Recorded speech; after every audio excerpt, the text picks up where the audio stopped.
Hi, welcome to the PICA Podcast. This episode is brought to you by our platinum sponsors. We have Athens Paper, we have Case Paper, we have Domtar, we have Mac Papers and Packaging, Manchester Industries, Prisco, and RMR, Recycling Management Resources.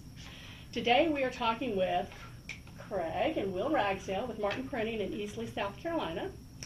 And one of the reasons we wanted to come here is this is a family business, but it's a history with PICA as well. Their grandfather served as a PICA Foundation trustee a few years ago, one of our favorites. And so we wanted to come back in and kind of re-energize Jack's energy from when he was here, but also talk to these guys about what they're doing in this new era of printing at Martin Printing. But first I wanted to get a little history on both of them. So since Will is the oldest, although they look like they were twins. Let him give us a little history on his background, where he went to college, what he does here at Martin. Thank you, Carrie. Glad to be here. I went to the Citadel, graduated in 1997. I've been here 20-something years now, I guess. I can't believe it's been that long, but I started out in sales and spent several years there and kind of have evolved into the management side, operations primarily. So I run our operations plant or our manufacturing facility in operations and oversee the web printing division, our sheet fed, and our bindery. And so I've been doing that now probably pretty much since 2015 and enjoying that and really kind of getting my hands dirty with the guys every day. So, do you feel like, sorry, I'm not cutting you off yet, but do you feel like your college years at the Citadel and the military background prepared you in a different way for the management?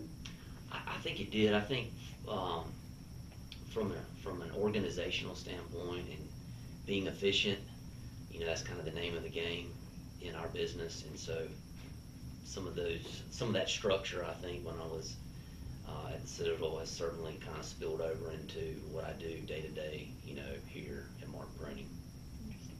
Great. So I went to Southern Methodist University in Dallas and graduated in 2003.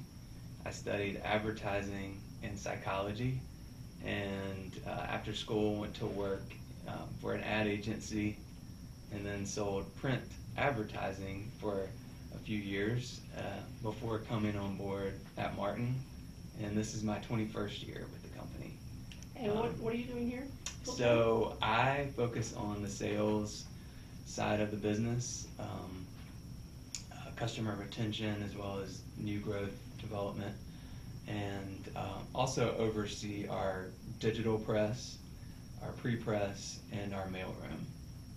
So you also have a little more interesting background than you're stating here. So why don't you tell us about your other job that you do and how you use that eye to bring it into the printing business? So I'm a visual artist. I have a studio in West Greenville, inside Greenville Center for Creative Arts, where I've been for about 8 years.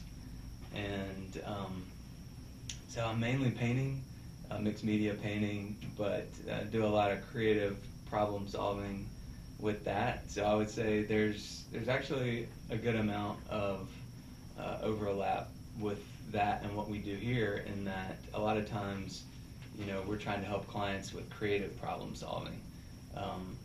Just a few weeks ago, we had a client come to us and say, we want to get this message out and we want to achieve X, Y, and Z. And what they were thinking in their heads was actually going to be pretty costly.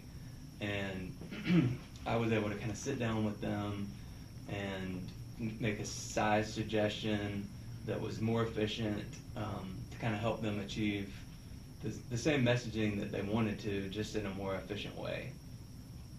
So how often do the two of you have to collaborate on a job before you get the job? I would say all the time. We're real big on collaboration and information sharing internally. We meet at a minimum twice a week just to go over everything that's upcoming in-house and at the various stages of production. And we definitely have jobs that, especially if it's a job we're doing for the first time, where we need to collaborate on ways to best do things, best get the job out the door in a timely manner, and ensure that the client's happy. So a lot of collaboration, a lot of team effort. So you're both third generation printers, right? Third generation. That's right. Third generation, wow.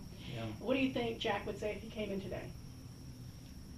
Well, he came in quite a bit there, when I was getting started, and so he was always amazed at how far print had come, even in those days, early 2000s, and so I think he would just still be mesmerized by how the industry's evolved and how well we've really adapted to it, and how we've changed over the years to accommodate our customers in new ways. So I think back in those days you had a non-heat set web too then at that time, didn't you? We did, yeah. So you've gotten rid of the non-heat set web. We were a cold web printer before we were a sheet fed printer, believe it or not. I believe it. I Yeah. I didn't know that. But so you've got the two heat set webs, you've got the sheet fed web, and now you've got the digital press. When you're running something on the digital press, do you ever look at it and think, wow, I never thought we could make digital look like this? I did. I think digital has come a long way, and it's amazing to see what's capable today on digital equipment, and how, in many cases, it looks as good or better than offset. So and I think that would blow our grandfather's mind, as well as the fact that you can have a finished book come off the end of the digital press. I think he'd be amazed by that. Yeah. I think it would be, to me, very interesting to be able to look at something and know that you're not the first hands in the family that have done it, but it's come through multiple hands, and it kind of gives a different heart to me, to the work, I would think. Mm-hmm. Yeah, absolutely. Yeah, everything becomes personal when your name's on the business. You want to go the extra mile and make sure that customers are happy, because this is us, and in a lot of ways our employees are just an extension of the family, with many of them who have been here years. We just had a plant manager who celebrated his 53rd year with the company, and we had a retirement party for him, and now he's back. So Yeah. I think he enjoyed his time here, and He finished the honey-do list and decided he needed to come participate for a few more years. It had nothing to do with the cakes, right? Maybe. So tell us something about Martin Printing that people may not know. I think, over the years, we've employed so many people from this area, and I think hearing them speak about Martin Printing and seeing what we do, they always say, we never knew that all that went on inside Martin Printing's building, and I think one Christmas party we did, we ran some statistics of how many miles of paper we had run over the years, and how many books, and how many states, that we had customers in. And I think, even myself, when you can really kind of step back and look at that, it is kind of, it gives you a lot of pride to know that you've been able to have those opportunities over the years. Yeah, absolutely. I think, like Will said about the employees, because we're younger family members in the grand scheme of things, and in terms of the age of this business, I think sometimes we don't even realize the extent of the number of people this business has touched over the years. And just last week, I ran into somebody who I met for the first time, who in conversation said, "Oh, I worked in Martin Printing in the summers in the mailroom," and so it's funny how you don't have to go far to run into someone who's been here over the years. Interesting. Well, Will currently serves on the board of directors for PICA. He is director for Area 6, which is what we call upstate South Carolina.